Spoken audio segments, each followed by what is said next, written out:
ఒక patient బాడీలోనికి virus ప్రవేశిస్తే doctor గారు దాన్ని ఎలా చంపేస్తాను, సమాజం మీదకి వచ్చే వైరస్ ని కూడా ఒక పౌరుడిగా అలాగే చంపేస్తాను. పోలీసులు మేమున్నాగా, యాక్షన్ తీసుకుంటాంగా. పోలీస్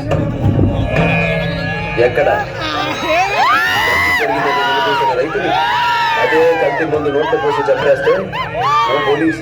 కాంట్రాక్టర్లను చంపేసి టెండర్లు పిలిచిన లేడీ ఆఫీసర్ ని తీసుకెళ్లి రేప్ చేస్తే నో పోలీస్.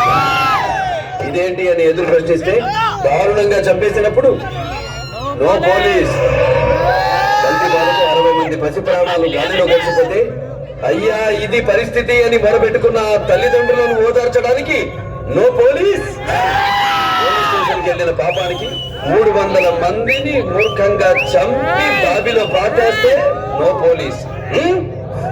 అప్పుడు లేవని నోరు ఆఫ్టర్ ఆల్ ఒక క్రిమినల్ ని చంపితే లేస్తుందే. వాళ్ళు ఈ ఏరియాలో మీలాగే పెద్ద ఫ్యామిలీ, మీకు తెలియందా? పెద్ద ఫ్యామిలీయా? వద్దు, ఫ్యామిలీ చరిత్రల గురించి మాట్లాడదు. చరిత్ర అంటే నాది.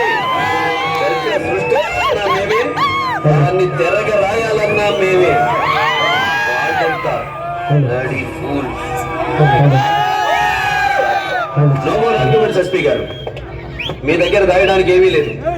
క్లారిటీగా క్లియర్ గా చెప్తున్నా, తప్పు చేసిన వాడిని చంపేయడమే. No police. Guns are made of rules, but not swords.